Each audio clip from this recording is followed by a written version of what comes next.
ఈరోజు ఈ పత్రికా సమావేశంలో జనసేన పార్టీ తరఫున విజయవాడ నగరంలో మమ్మల్ని ఆహ్వానించి మిమ్మల్ని అందరినీ కూడా ఆహ్వానించి ఈ కార్యక్రమం ఏర్పాటు చేసిన నగర అధ్యక్షులు పోతిన మహేష్ గారికి, అదేవిధంగా అమ్మిశెట్టి వాసు గారికి, ఇతర నాయకులందరికీ కూడా మనస్ఫూర్తిగా ధన్యవాదాలు. పత్రికా విలేకరులకు, పాత్రికేయులకు అందరికీ కూడా మనస్ఫూర్తిగా మీకు నమస్కారాలు. ప్రత్యేక పరిస్థితుల్లో ఈ రోజున ఈ ప్రెస్ కాన్ఫరెన్స్ విజయవాడ నగరంలో ఏర్పాటు చేయడం జరుగుతోంది. నార్మల్గా మంగళగిరిలో ఉన్న పార్టీ కేంద్ర కార్యాలయంలో అనేక అంశాలపైన ఈ రాష్ట్ర ప్రభుత్వాన్ని దృష్టికి తీసుకెళ్ళడానికి, ప్రజలు ఎదుర్కొంటున్న సమస్యలపైన నిరంతరంగా మేము ప్రెస్ కాన్ఫరెన్స్లు ఏర్పాటు చేస్తూ అనేక స్కాముల గురించి ఎండగడుతూనే ఉన్నాం. కానీ ఈరోజు ప్రత్యేకమైన పరిస్థితిలో ఒక కుర్చీ కూడా ఖాళీ పెట్టాం. ఎందుకంటే రాష్ట్రంలో ఉన్న రాజకీయ పరిస్థితి మనందరం కూడా అర్థం చేసుకునే విధంగా ప్రజలు కూడా రేపటి రోజున త్వరలోనే తీర్పు చెప్పబోతున్నారు. కాబట్టి మా వంతు మేము మరొకసారి ఈ ఆంధ్రప్రదేశ్ రాష్ట్ర ప్రజల్ని ఈ పరిపాలన ఎలా సాగింది, వైఎస్ఆర్సీపీ పార్టీ ఏ విధంగా రాష్ట్ర ప్రజలకి ఇబ్బందికరమైన పరిపాలన సాగించారో వాటి గురించి వివరించడానికి కోసం ఈరోజు ఈ ప్రెస్ కాన్ఫరెన్స్లో ఒక ప్రయత్నం.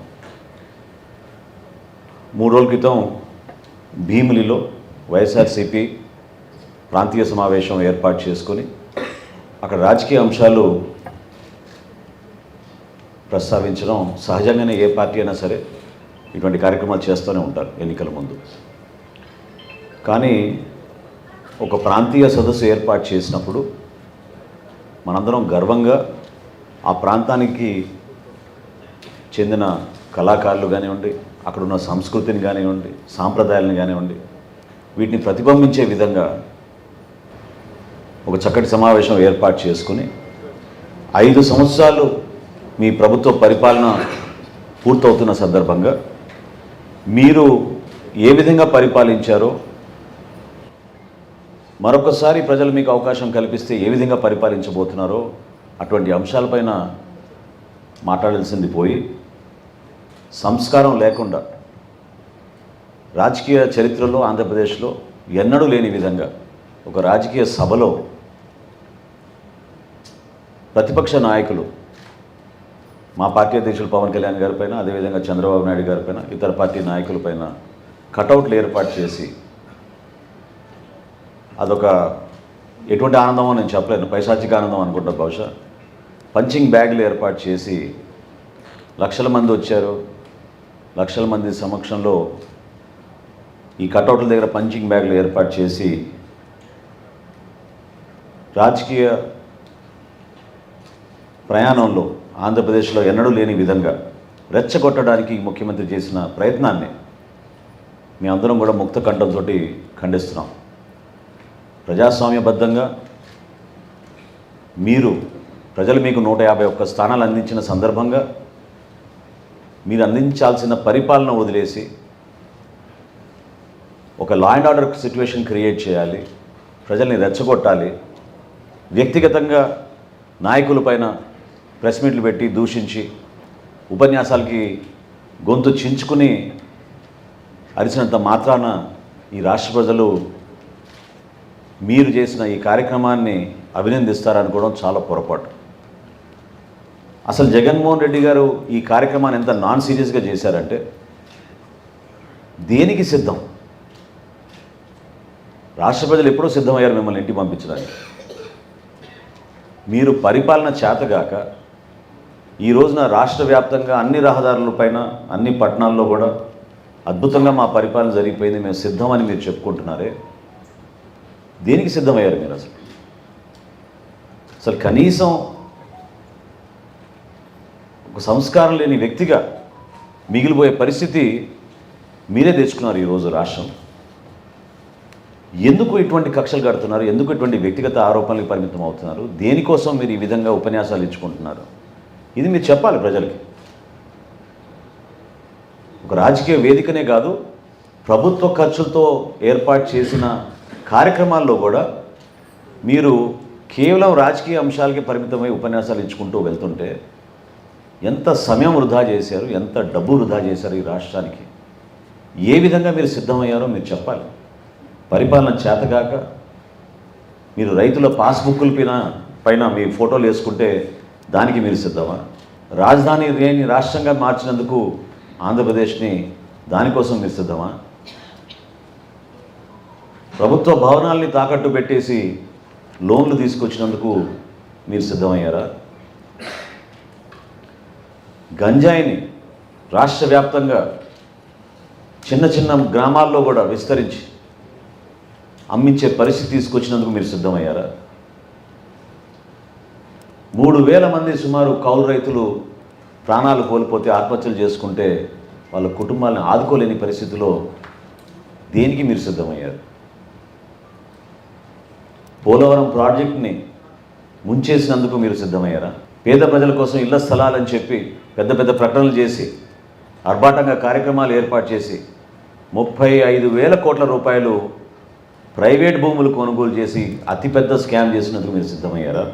ఇసుక దోపిడీ ద్వారా నిర్మాణం రంగం పూర్తిగా కుదిలమైతే భవన నిర్మాణ కార్మికులకి మరొకసారి మీరు మోసం చేయడానికి మీరు సిద్ధమయ్యారా?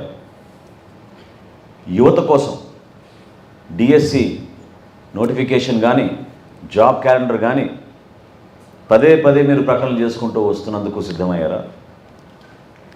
పరిశ్రమల్ని మన రాష్ట్రం నుంచి తరిమికొట్టే విధంగా మీరు సిద్ధమయ్యారా?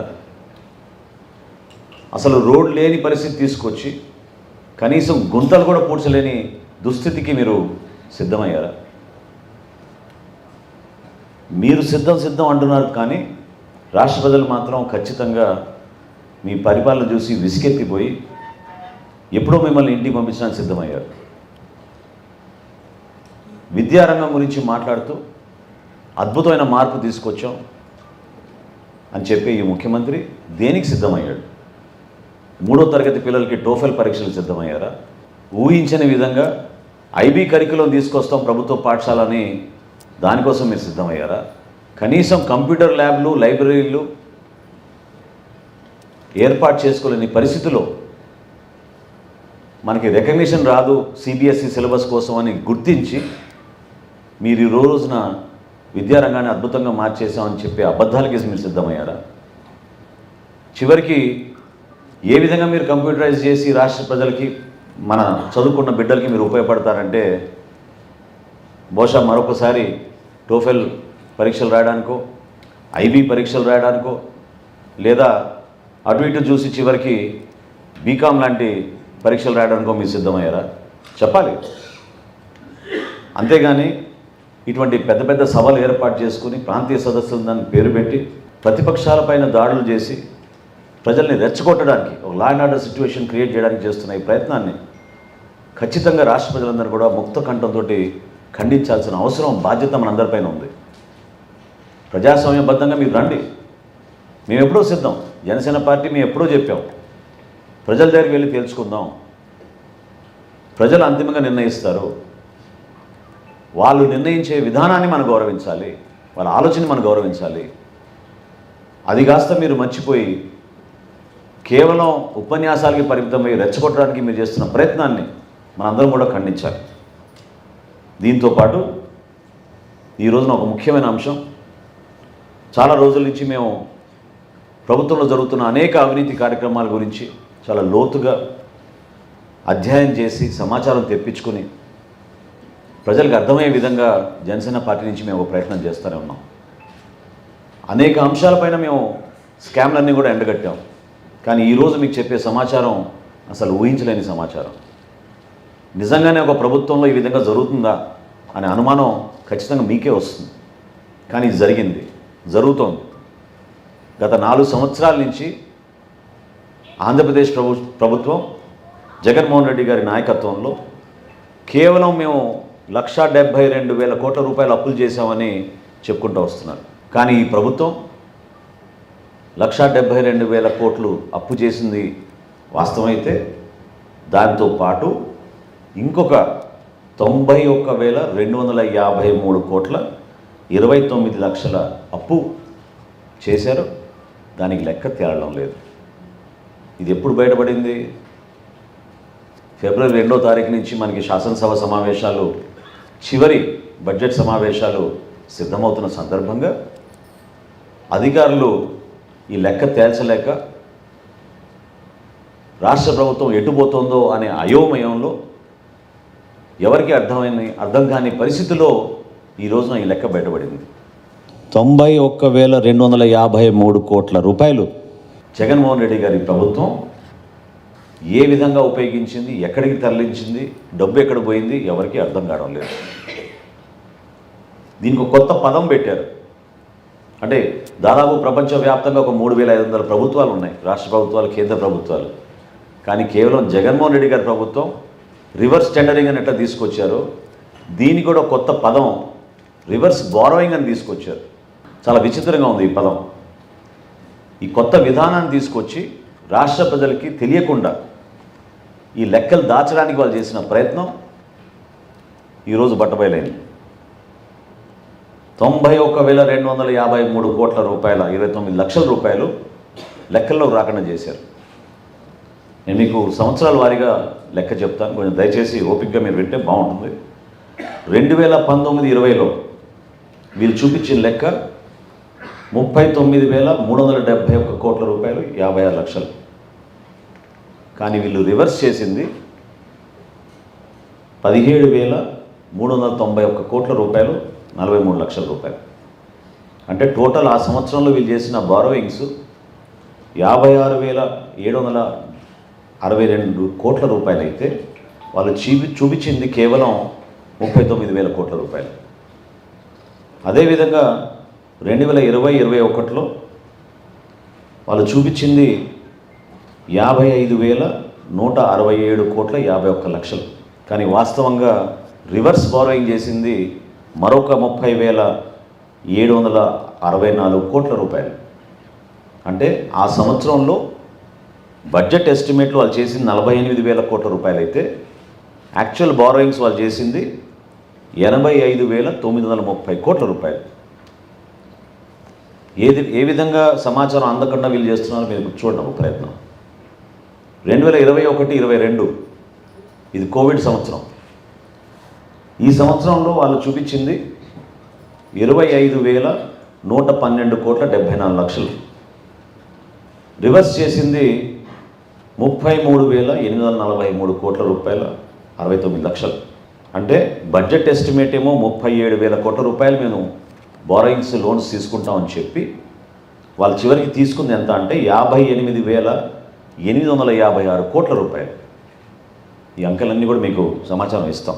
ఇది కోవిడ్ సంవత్సరంలో రాష్ట్ర ప్రజలపైన అదనంగా ఆ సంవత్సరం 21,000 కోట్ల రూపాయలు ట్యాక్సుల రూపంలో కొత్తగా ఈ ప్రభుత్వం మోపింది. ఆ రోజున కోవిడ్ పరిస్థితుల్లో ఇబ్బంది పడుతూ చితికిపోయి అనేక కుటుంబాలు ఇబ్బంది పడుతుంటే ప్రపంచవ్యాప్తంగా ప్రభుత్వాలందరూ కూడా ఆదుకునే విధంగా చేస్తుంటే మన ప్రభుత్వం మాత్రం 21,000 కోట్ల అదనపు ట్యాక్సెస్ 2021-22 ఆర్థిక సంవత్సరంలో రాష్ట్ర ప్రజలపైన వీళ్ళు మోపారు. 2022-23 సంవత్సరంలో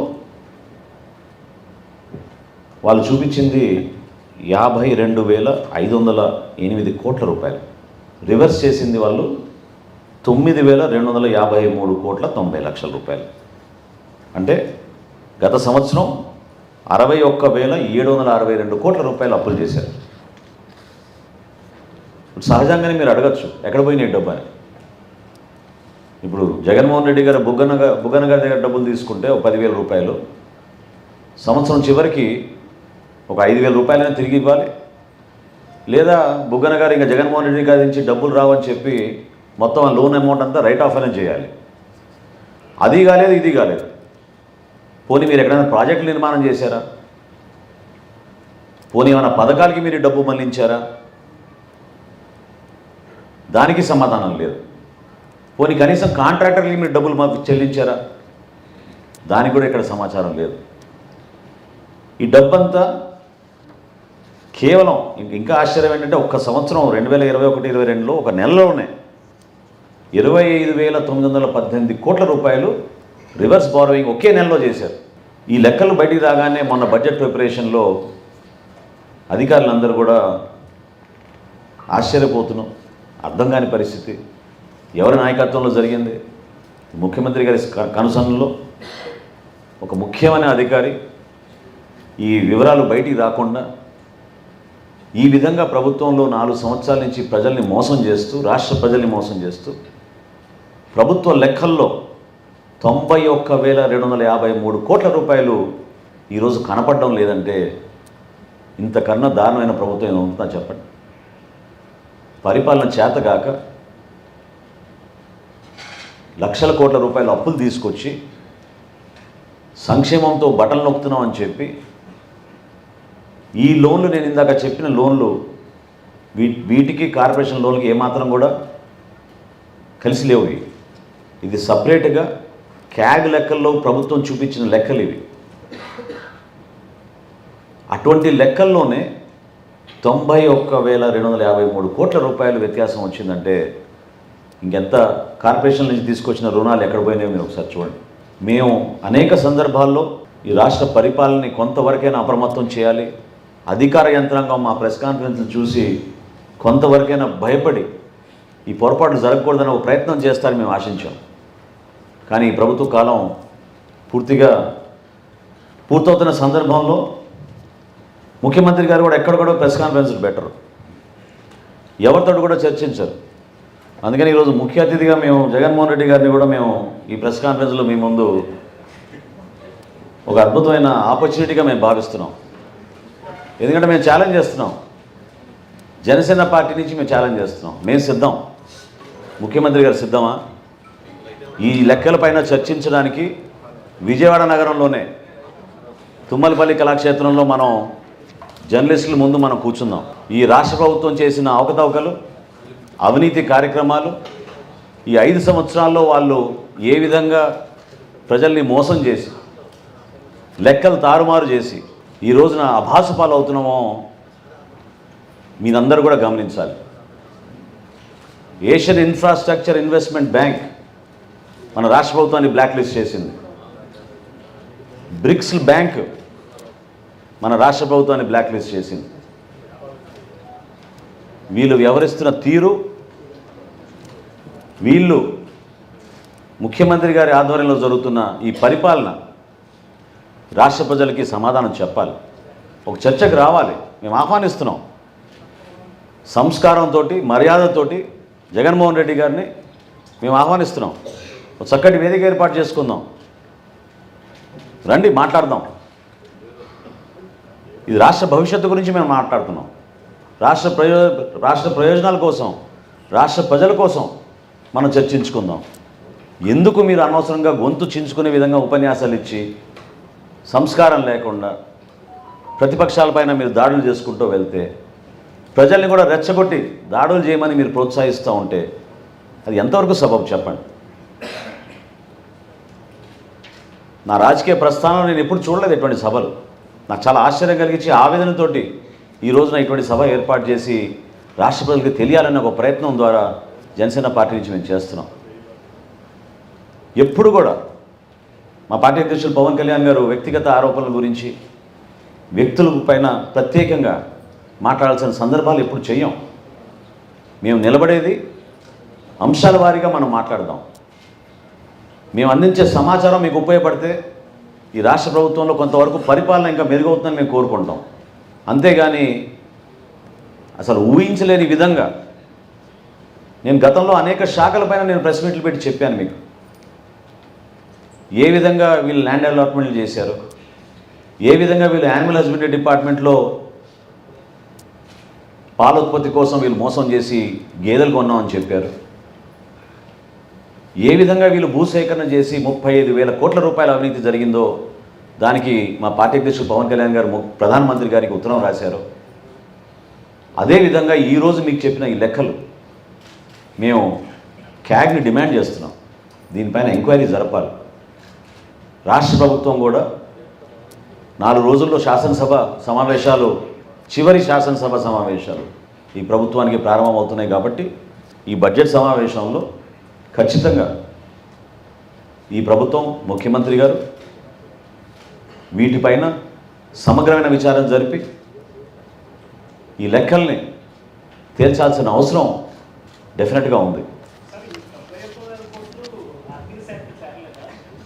ఇది ఆర్థిక శాఖ ద్వారా తీసుకున్న రుణాలేనండి, కార్పొరేషన్ ద్వారా కాదు. లెక్కలు మిస్ అయినాయి. వాళ్ళు చూపించేది 1,72,000 కోట్ల రూపాయలు, కానీ ఇది వాస్తవం. 91,000 అదనంగా వీళ్ళు తీసుకున్నది రివర్స్ బారోయింగ్ అనే ఒక కొత్త పదం తీసుకొచ్చి ప్రతి సంవత్సరం దాంట్లో డైవర్ట్ చేసేసి వీళ్ళు 1,72,000 crores చూపించారు. వాస్తవంగా ఏంటంటే 2,69,000 crores. సో ఈ రివర్స్ బారోయింగ్ అనే పదం, ఈ డబ్బు ఎక్కడ పోయింది? మీరు రైట్ ఆఫ్ చేశారా, రీపే చేశారా, ఇంకేమైనా అడ్జస్ట్మెంట్ చేశారా, లేకపోతే కొంతమంది కాంట్రాక్టర్లకి మీరు బిల్స్ ఇచ్చారా, పథకాల కోసం వాడారా? ఈ లెక్క ఎవరిదో తేలడం లేదు. ఎట్లా అంటున్నానంటే ప్రభుత్వం చెప్పిన లెక్కల్లో వాళ్ళు repayments and borrowings including interest వాళ్ళు పే చేసింది 87,000 కోట్ల రూపాయలని చెప్తున్నారు. ఈ లెక్క తేలలేదు. మేము సిద్ధం, చర్చకు మేము సిద్ధం.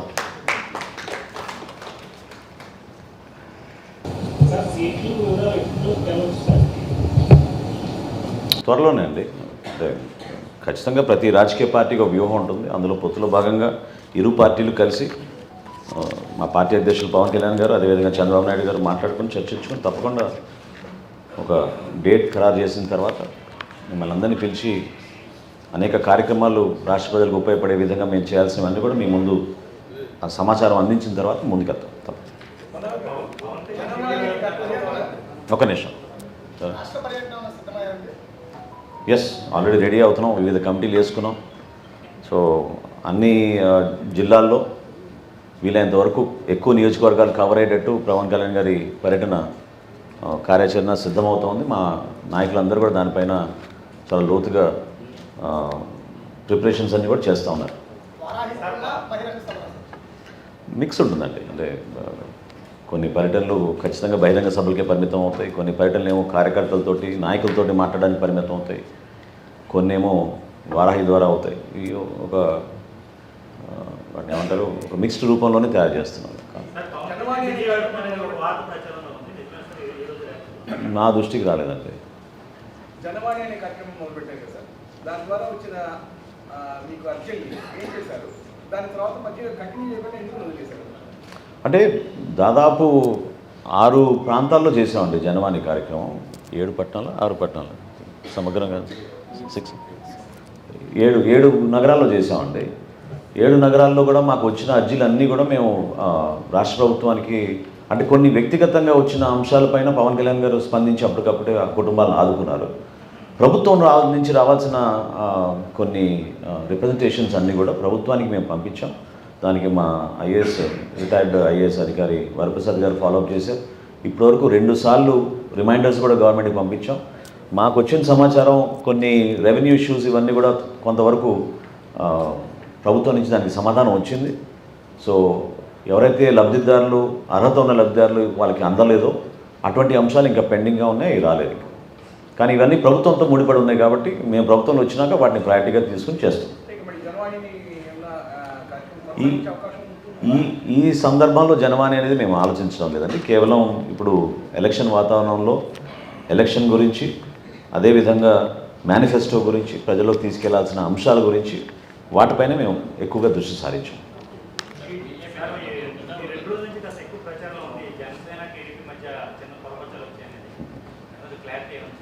అంటే ఆ విధంగా ఆశించిన వాళ్ళు సహజంగానే చేస్తూనే ఉంటారు ఇటువంటి ప్రచారం. ప్రత్యేకంగా ఈ 2 పార్టీలు కలవకూడదని చాలామంది ఎదురు చూశారు. కానీ ఈ నిర్ణయం ఎప్పుడో రాష్ట్ర ప్రజలు తీసుకున్నారు.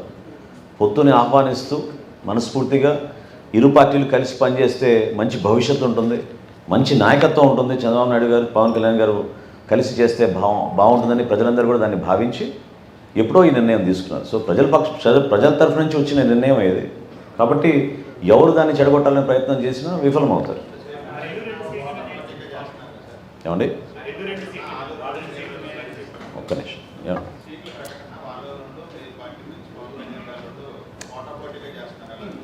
అదే అంటే see we are as a political party we are independent. So ఖచ్చితంగా మా నాయకుల మనోభావాలు, మా కార్యకర్తల మనోభావాలను దృష్టిలో పెట్టుకొని మా పార్టీ అధ్యక్షులు పవన్ కళ్యాణ్ గారు కరెక్ట్గా రియాక్ట్ అవుతారు. సో సహజం అది. ఏమండి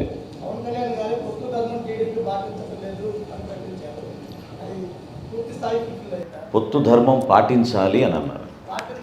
పాటించాలి అని అన్నారు. అది సహజం. ఏ పార్టీ అయినా సరే పొత్తులో ఉన్నప్పుడు ఆ ధర్మాన్ని మనం పాటించాలి. అంటే ప్రతిసారి పవన్ కళ్యాణ్ గారి ఈ త్యాగం అనేది దాంట్లో చూపిపోతున్నారని ఎందుకంటే లాస్ట్ టైం కూడా జయప్రకాష్ నారాయణ గారికి ఆయన మద్దతు ఇస్తానని చెప్పి తర్వాత తగ్గదు వచ్చింది. ఇప్పుడు కూడా మండపేట ప్రాంతాల్లో మధ్యపట్నం లాంటి ప్రాంతాల్లో జనసేన చాలా బలంగా ఉంది. అక్కడ కూడా సీట్లు వేరే వాళ్ళు ప్రకటిస్తున్నారు. అది మీకు ఖచ్చితంగా దెబ్బ చేసే ప్రయత్నం లేదు. అంటే పూర్తి సమాచారం బయటికి రాకుండా మీరు కానీ నేను కానీ మాట్లాడడం అది కరెక్ట్ కాదండి. కొంచెం ఓపిక పట్టండి. వారం 10 రోజుల్లో అంత స్పష్టంగా సమాచారం వచ్చిన తర్వాత మీరు ఆ విధంగా విశ్లేషణ చేస్తే బాగుంటుంది. కానీ మనం తొందరపడాల్సిన అవసరం ఉందని నేను అనుకోవడం లేదు. ఎస్ సార్, చెప్పండి. ఒక ఎమ్మెల్యే రాజీనామా చేస్తే 3 సంవత్సరాలు తీసుకున్నటువంటి సమయం శాసనసభ 4 ఎమ్మెల్యేలకు ఇచ్చిన నోటీసుల మీద కేవలం 30 రోజులు అడిగితే ఇవ్వకపోవడానికి కారణం ఏంటని ఒక మాజీ స్పీకర్గా మీరు ఏమన్నారు? అంటే శాసనసభాపతికి రాజ్యాంగంలో 10th షెడ్యూల్లో ఇచ్చిన విస్తృత అధికారాన్ని ఎథికల్గా ఒక్కొక్క సందర్భంలో రాజకీయ ఒత్తిళ్లు ఉన్నా కూడా శాసనసభ గౌరవాన్ని, ఆ వ్యవస్థని కాపాడే విధంగా మనం పనిచేస్తే ఆ గౌరవం ఇంకా పెంచినట్టు ఉంటుంది. సో రాజకీయ పరంగా ఖచ్చితంగా పార్టీల నుంచి ఒత్తిడి ఉన్నా కూడా ఒక సభాపతి ఆ స్థానంలో కూర్చున్నప్పుడు ఖచ్చితంగా ఆ నిర్ణయాలు తీసుకునేటప్పుడు ఇది భవిష్యత్తులో కూడా ఇది ప్రెసిడెన్స్ కాకూడదు, సరైన రీతిలో మనం పనిచేయాలనే భావన ప్రతి ఒక్కరిలోనూ కలగాలి. సో అందులో భాగంగా మరి అక్కడ జరిగిన ప్రక్రియ ఏంటో నేను సభలో లేను కాబట్టి నేను దాని గురించి కామెంట్ చేయలేను. బట్ నా అభిప్రాయం మాత్రం అదే. చాలామంది కలుస్తూనే ఉంటారు. డెఫినెట్గా కలుస్తూనే ఉంటారండి. రాజకీయాల్లో మేము అందరం నాయకత్వం వహిస్తాం, అందరం మిత్రులుగానే ఉంటాం. అనేక పార్టీల నుంచి చాలామంది కలుస్తూనే ఉంటారు. అందులో సహజంగానే శాసనసభ్యులు కూడా కలుస్తూనే ఉంటారు. నన్ను కలవడం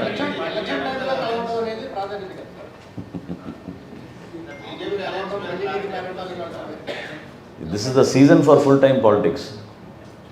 సో ఖచ్చితంగా ఈ టైంలో అందరు కలుస్తూనే ఉంటారండి. ఎన్డీఏలో భాగస్వాములమే, జనసేన పార్టీ ఎన్డీఏలో భాగస్వాములమే. మళ్ళీ చెప్పండి.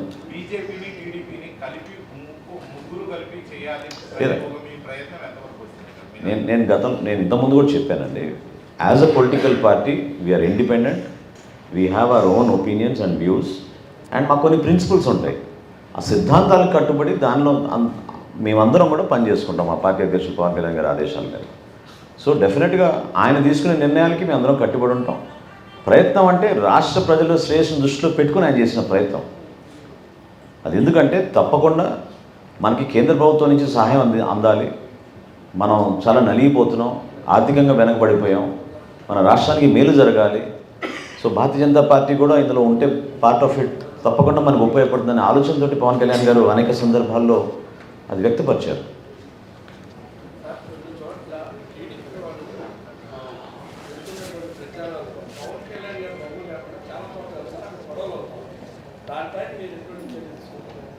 అంటే నాకు తెలిసినంత వరకు పై స్థాయిలో జరిగిన సమన్వయ సమావేశాల్లో అటువంటి పొరపాట్లు లేకుండా జిల్లా స్థాయి నాయకులందరినీ కూడా అప్రమత్తం చేశాం. సో జనసేన పార్టీ నుంచి, అదేవిధంగా తెలుగుదేశం పార్టీ నుంచి మేము నిర్వహించే అనేక కార్యక్రమాల్లో ఒక మంచి వాతావరణంలో జరగాలి. ప్రజలు కూడా దీన్ని హర్షించే విధంగా కలిసికట్టుగా ముందుకెళ్దాం. అంతిమంగా మేము కోరేది ఏంటి? వైఎస్ఆర్సీపీ విముక్త ఆంధ్రప్రదేశ్ కోసం అందరం కలిసి పనిచేద్దాం. దానికి అందరం కూడా కట్టుబడి ఉన్నాం, ముందుకెళ్తాం.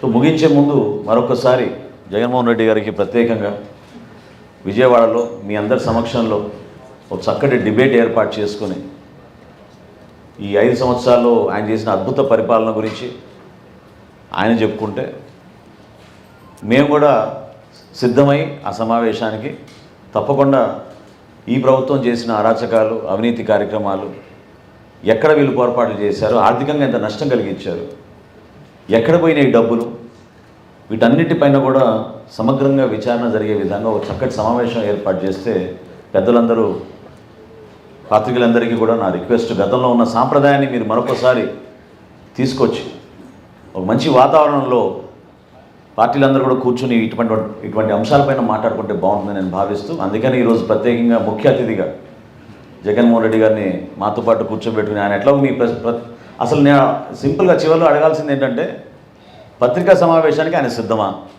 దీనికి సమాధానం చెప్పమనండి. ఎందుకు పత్రికా సమావేశం ఆయన ఏర్పాటు చేయరు పత్రికలతోటి?